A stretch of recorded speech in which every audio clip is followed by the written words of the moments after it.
सभी मेरे जो साथी हैं जो स्पिरिचुअलिटी के इस पाठशाला में जिन्होंने एडमिशन लिया है ऑनलाइन फ्री में, उनको होली की हार्दिक शुभकामनाएं। होली का आज का बहुत ही पवित्र दिन है, बहुत ही ऑस्पिशियस डे है। इस दिन को आप व्यर्थ मत जाने दीजिए। किस तरीके से आप इसका उपयोग करेंगे तो आप इस स्पिरिचुअलिटी के अध्यात्म के मार्ग पे ज़्यादा तेज़ी से आगे बढ़ जाएंगे। ये आज का टॉपिक रहेगा। देखो दोस्तों, जब हम क्या करते हैं यूजुअली, अब तक क्या करते हैं, होलिका दहन के दिन क्या करते हैं हम, वो घेरा बनाते हैं, गड्ढा करते हैं, लकड़ियाँ लगाते हैं, जलाते हैं और बस खा पी के सो जाते हैं। ऐसा नहीं करना है हमें, है ना। उस हर चीज़ के थोड़ा डीप में जाना है, उसका पीछे का लॉजिक ढूंढना है।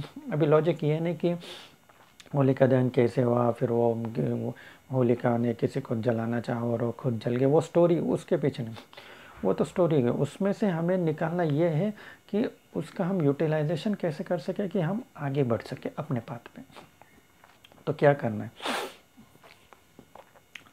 जब भी अभी होलिका दहन होता है तो होली लोग जगह जलाते हैं, बहुत सारे लोग आते हैं, महिलाएं आती हैं, होलिका का पूजन करती है, चली जाते हैं। आपको जाना है उनके बाद में, जब भीड़ भाड़ रहेगी तब नहीं जाना।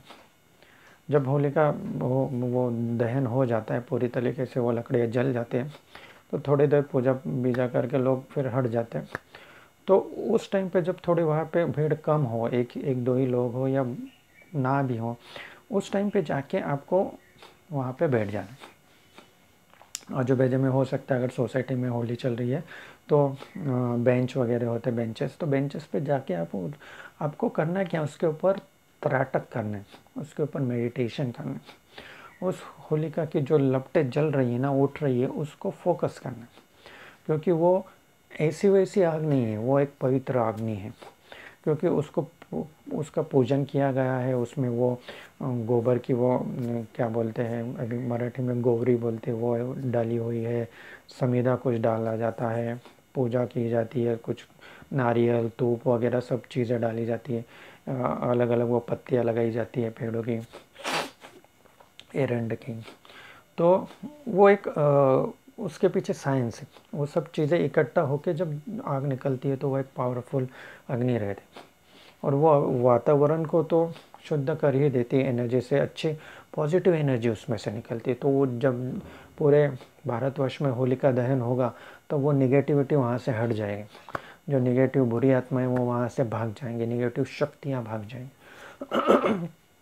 तो हमें भी अपने घर में, घर के आंगन में, सोसाइटी में होलिका दहन करना ही चाहिए। जब करेंगे तो उसका पॉजिटिव इफेक्ट हमें भी मिलेगा, हमारे बच्चों को भी मिलेगा, घर वालों को भी मिलेगा, पेरेंट्स को, सबको मिलेगा। तो करना क्या है, मेडिटेशन करना, उन आग की लपटों को देखते रहना है जब तक पॉसिबल हो। और एक सिंपल मेडिटेशन है क्योंकि त्राटक के बहुत सारे प्रकार होते हैं कुछ लोग बोलते हैं कि मोमबत्ती के जोत के ऊपर फोकस कीजिए। त्राटक मतलब कि अभी बहुत से लोगों को पता होगा, फिर भी मैं बता देता हूँ।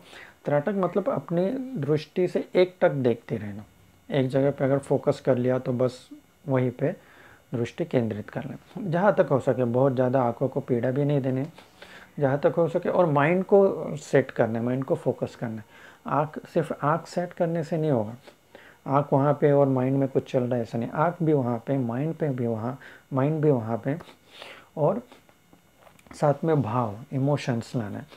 क्या इमोशंस लाना है, उस होलिका माता से, उन आग के लपटों में होलिका माता को देखना है अदृश्य स्वरूप में, कि जो हमें दर्शन दे रही है, इस तरीके से प्रसन्न मुद्रा में है, दर्शन दे रही है। और उनसे मन ही मन हाथ जोड़ लें। फिजिकली भी आप हाथ जोड़ सको तो बहुत ही अच्छा, एक भाव जुड़ जाता है। और उसमें ये ये भी रहता है, उसका शास्त्र भी रहता है कि ये फिंगर टिप्स और वो एनर्जी। तो फिजिकली भी आप हाथ जोड़ के ये मन में भाव ला सको तो और अच्छा। या अगर आपको ऑकवर्ड लगता हो, कोई देख रहा है वगैरह, तो सब बैठे बैठे मन से हाथ जोड़ और ये प्रार्थना करो उस होलिका देवी माता से कि जिस तरीके से, मतलब आप तब बुरी शक्तियों का, बुरी ताकतों का बुरी चीज़ों का विनाश करती है, उसी तरह मेरे अंदर भी जो भी रुकावटें पड़ी हुई है, जो भी चीज़ें मुझे बांधे हुए हैं कि जो मुझे मेरे आत्मा को मोक्ष तक नहीं जाने दे रही है, उन सब चीज़ों का दहन कर दीजिए, उन सब चीज़ों को नष्ट कर दीजिए। जो मेरे ज्ञान पे जो आवरण पड़ा है उसको हटा दीजिए, मेरे शरीर में जो आलस भरा पड़ा है उसको हटा दीजिए, और आपका कृपा आशीर्वाद मेरे ऊपर रखिए। तो इस तरीके से आप जब वो वाइब्रेशंस भेजेंगे तो वो पॉजिटिव एनवायरनमेंट में आपकी वाइब्रेशंस मिक्स होकर जल्दी ब्रह्मांड में जाके रिटर्न में अच्छा इफेक्ट जल्दी लेके आएंगे। तो ये चीज़ करनी, बस गए वहाँ पे और लोगों के भीड़ भाड़ में कुछ किया पूजा वगैरह और घर आके खा पी के सोए, ऐसा नहीं करना है। तो इस तरीके से अच्छे तरीके से होलिका दहन पे त्राटक कीजिए, मन में भाव रखिए, तो आपको जल्दी उसका अच्छा रिजल्ट मिलेगा। Thank you so much.